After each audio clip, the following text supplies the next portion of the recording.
கர்த்தருடைய பரிசுத்த நாமத்துக்கு ஸ்தோத்திரம். இன்னைக்கு நம்மளுடைய ஜெபங்கள குறித்து நம்ம எந்த மாரி ஜெபங்கள் நம்ம பண்றோம், கடவுள் எந்த மாரி ஜெபத்த எதிர்பார்க்காருங்கிறத குறித்து நம்ம பார்க்கலாம் இல்லையா? ஸோ நெறைய நேரம் நம்ம ஜெபங்கள் it is one way petition இல்ல. நம்ம நெறைய லிஸ்ட்ஸ் வச்சிருக்கோம். நம்மளுடைய தேவைகள் எழுதி வச்சிருக்கோம் இல்லையா? இந்த உலகத்துல நம்ம வாழ்ந்து செழிக்கிறதுக்கு, பிறருக்கு முன்னாடி நம்ம ஒரு மதிப்புமிக்க வாழ்க்கை வாழ்றதுக்கு, மத்தவங்கள இம்ப்ரெஸ் பண்றதுக்கு நமக்கு நெறைய தேவைகள் இருக்கு இல்லையா? அந்த தேவைகள்ன்னு சொல்றத விட ஆசைகள் இருக்கு. அந்த ஆசைகள்லாம் நம்ம எழுதி வச்சுக்கிட்டு நம்ம என்ன பண்றோம்? பெட்டிஷன் போட்டுட்டே இருக்கோம். கடவுளே இது கொடுங்க, கடவுளே அது கொடுங்க, கடவுளே இப்படி பண்ணுங்க, கடவுளே அப்படி பண்ணுங்க. நம்ம என்ன பண்றோம்? கடவுளுக்கு அட்வைஸ் பண்ணிட்டு இருக்கோம். எனக்கு ஏதாவது கிடைக்குமா? எனக்கு ஏதாவது கிடைக்குமா? அந்த பேச்சுவார்த்தை தான் போயிருக்கு. ஆனா ஒரு ஜெபம் எப்படி இருக்கணும்னா, நீங்க எசேக்கியேல நீங்க வாசிக்கலாம். எசேக்கியேல் 22:30 நான் தேசத்தை அழிக்காதபடிக்கு திறப்பில் நிற்கவும் சுவரை அடைக்கவும் தக்கதாக ஒரு மனுஷனை தேடினேன், ஒருவனையும் காணேன். கடவுள் யார தேடுறாராம்? எந்த மாரி ஒரு ஜெபத்த தேடுறாராம்? இந்த தேசத்திற்காக இல்லையா? இஸ்ரவேல் மக்கள் கடவுள விட்டு வழி விலகி போயிட்டாங்க. அந்த தேசத்தின் மக்களுக்காக திறப்புல நின்னு ஜெபிக்கிறதுக்கு ஒருத்தருமே இல்லைன்னு சொல்லி கடவுள் தேடுறார் இல்லையா? கடவுள் இன்னைக்கும் நம்மள கேட்கிறார். நம்ம வாழ்கிற தேசத்துல, இந்த இந்திய தேசத்துல நம்ம நம்முடைய மக்களுக்காக, நம்ம சொந்த தேசத்து மக்களுக்காக நம்ம திறப்புல நிற்கிறோமா? அத விட்டுட்டு நம்ம என்ன பண்றோம்? இல்ல நம்மளுடைய சுயத்துக்காக நம்ம பிரேயர் பண்ணிக்கிட்டே இருக்கோம் இல்லையா? 2வது நீங்க பார்த்தீங்கன்னா, இயேசு கிறிஸ்து நமக்கு எப்படி ஜெபிக்கணும்னு சொல்லிக் குடுத்திருக்காரு இல்லையா?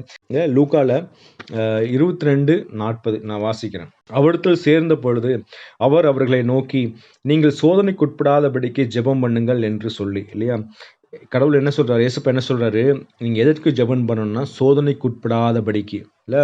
சோதனைக்காரன் யாரு? சாத்தான் இல்லையா? சாத்தான் என்ன பண்ணுவான்? நம்ம வாழ்க்கையில நெறைய சோதனைகள் கொண்டு வந்துட்டே இருப்பான். எதற்குனா, தேவன விட்டு வழி விலகி போறதுக்கான காரியங்கள அவன் செஞ்சு கொண்டே இருப்பான். இல்ல நெறைய காரியங்கள் நீங்க யோசிச்சு பார்க்கலாம். சட்டிலா இல்லையா? ஒரு செகண்ட்ல நம்ம என்ன பண்ணுவோம்? நம்மள தேவன விட்டு வழி விலகி போயிருக்கலாம். நெறைய நேரம் நீங்க ஃபார் எக்ஸாம்பிள் யூடியூப் நீங்க ஷார்ட்ஸ் பார்க்கலாம். இல்ல ரீல்ஸ் நீங்க பார்க்கலாம். நீங்க நல்ல ஒரு வசனத்த கேட்டுக்கிட்டே இருப்பீங்க. நடுவுல என்ன பண்ணுவான் சாத்தான்? ஒரு இச்சையான காரியத்த உள்ள போட்டுருவான். சட்டிலா என்ன பண்ணுவான்? நம்மள அந்த ஆவிக்குரிய காரியத்திலருந்து அப்படியே நம்மள தூக்கிட்டு போயிருவான். இல்ல அதே மாரி தான் நம்ம வாழ்க்கையில நெறைய சாத்தான் நம்மள விழுங்கறதுக்கு பார்த்துக்கொண்டே இருக்கான். இதுல இருந்து நம்ம என்ன பண்ணணும்? விழுந்து போகாதபடிக்கு நம்ம என்ன பண்ணணும்? முழிச்சிருந்து ஜெபம் பண்ணணும். ஆனா நம்ம என்ன பண்றோம்? இந்த ஜெபம்லாம் கிடையாது. நம்ம ஜெப வாழ்க்கையே கிடையாது. ஜெபம் இஸ் ஒன்லி எ பெட்டிஷன் இல்ல. ஒரு தேவனுடைய உறவு கொள்ற அந்த நேரத்த நம்ம என்ன பண்றோம்? நம்ம நெறைய நேரத்துல விட்டு போறோம். அதனால தான் நம்ம தேவனுடைய பாரம் என்னன்னு தெரியல. அவரு எதுக்காக நம்மள படைத்திருக்கிறார்? அவருடைய பாரம் என்னன்னு தெரியாதனால, நம்ம அந்த ஜெபம் ஒரு ஒன் வே பெட்டிஷனாவே இருந்துட்டு இருக்கு இல்லையா? ஆனா ஜெபம் எப்படி இருக்குன்னா, தேவன் நம்மளுக்கு ஒரு பாரத்த குடுப்பார். அந்த பாரத்தோடு நம்ம ஜெபிக்கும்போது இல்லையா? அதுதான் தேவனுடைய சித்தம். அந்த சித்தத்த வாங்கி ஒரு பாரத்தோடு ஆவியானவர் நம்மள வழிநடத்துதலோடு நம்ம ஜெபிக்கும்போது, அந்த ஜெபம் ஆன்ஸர் பண்ணப்படும். அதுக்கு முன்னாடி ரொம்ப முக்கியமானது என்னன்னா, நம்ம ஜெபங்கள் கடவுள் ஆன்ஸர் பண்ணணும்னா, நம்முடைய பாவங்கள், நம்முடைய குற்றங்கள் எல்லாத்தையும் நம்ம என்ன பண்ணணும்? ஃபர்ஸ்ட்டு நம்ம ஒப்புக் கொடுக்கணும் தேவனிடத்துல. கடவுளே என்னுடைய பாவங்கள மன்னிங்க, என்னுடைய மீறுதல்கள மன்னிங்க அப்படின்னு சொல்லி நம்முடைய பாவங்கள விட்டு நம்ம வெளிய வரும்போது தான் என்ன ஆகும்னா, நம்ம ஜெபங்கள் கர்த்தருடைய பாதத்துக்கே போகும். இல்லையா? ஏன்னா, நம்ம ஜெபிக்கிறதுக்கு கடவுளுக்கும் நமக்கும் முன்னாடி நடுவுல என்ன இருக்குன்னு பார்த்தீங்கன்னா, வானமண்டலத்தின் பொல்லாத ஆவிகள் மேல சுத்திக்கிட்டே இருக்கு. இல்லையா? நம்ம ஜெபம் அங்க போகும்போது அங்கேயே ஸ்டாப் ஆயிரும். கடவுள் பக்கத்துல போவே போகாது. இல்ல? அப்படியே கடவுள் நம்மளுக்கு ஒரு ஆசீர்வாதம் குடுத்துட்டாருன்னு வச்சுக்கங்களேன், அங்க ஸ்டாப் பண்ணிருவான். கடவுளே உங்க பையன் இவ்ளோ பாவத்துல இருக்கிறான், இவ்ளோ மீறுதல் பண்றான், உங்க பேர சொல்லிட்டு இவ்ளோ அழிச்சாட்டியம் பண்றான். அவனுக்கு போய் நீங்க ஆசீர்வாதம் குடுக்குறீங்களேன்னு அவன் என்ன பண்ணுவான்? அங்கேயே ஸ்டாப் பண்ணிருவான் இல்லையா? அதனால ஃபர்ஸ்ட் ஆஃப் ஆல் நம்ம தேசத்துக்காக நம்ம ஜெபிப்போம். அடுத்தது நம்ம சோதனைக்குள்ள விழாதபடிக்கு தேவன் நம்மள காத்துக்கொள்ளுங்கிறதுக்காக நம்ம ஜெபிப்போம். நெறைய நேரம் இன்னும் என்ன பண்றோம்னா, இந்த ஜெபங்கள நம்ம நெறைய பேருக்கு அவுட் சோர்ஸ் பண்ணிடுறோம் இல்லையா?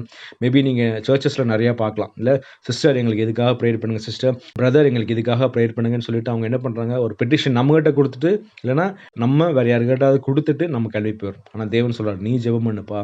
உன்னுடைய ஜெபமும் வெளியேறப்பட்டது. ஃபர்ஸ்ட் நீ கேளு. உனக்கு என்ன தேவைன்னு சொல்லி உனக்கு தானே தெரியும். நீ 3வது மனுஷன்ட்ட குடுத்தனா அவர் எப்படி ஜெபிப்பார்? இல்லையா? அதனால நம்ம இன்னைக்கு என்ன பண்ணுவோம்? நமக்காக இல்லையா?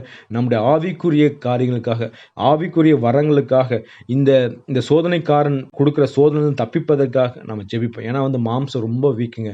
நம்ம ஈஸியா நம்ம விழுந்துருவோம். அதனால இந்த சோதனைக்குள்ள விழாதபடிக்கு நம்ம கர்த்தரை நோக்கி கூப்பிடுவோம். அப்பொழுது தேவன் என்ன பண்ணுவாருன்னா, நம்மள சோதனையிலிருந்து தப்பிக்க வல்லவரா இருக்கார். ஏன்னா, எல்லா சோதனையும் பண்றதுக்கு முன்னாடி சாத்தான் யார்கிட்ட பெர்மிஷன் வாங்கி ஆகணும்? கடவுள்ட்ட பெர்மிஷன் வாங்கி தான் ஆகணும். யோபு நீங்க பார்க்குறீங்க. யோபுக்கு சோதனை குடுக்குற முன்னாடி என்ன பண்றான் சாத்தான்? பெர்மிஷன் வாங்குறான். அதே மாரி தான் இங்க இங்கே பேதுருவுக்கு ஒரு சோதனை வரப்போகுது இல்லையா? அந்த சோதனை கொடுக்கறதுக்கு முன்னாடி அவர் என்ன பண்ணுறான்? பெர்மிஷன் வாங்குறான் இல்லை?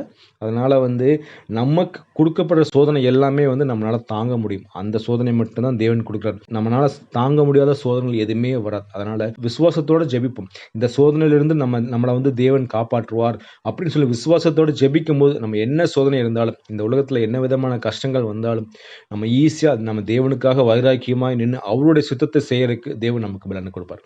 கர்த்தர் இந்த வசனத்தை ஆசீர்வதிப்பாராக. ஆமென்.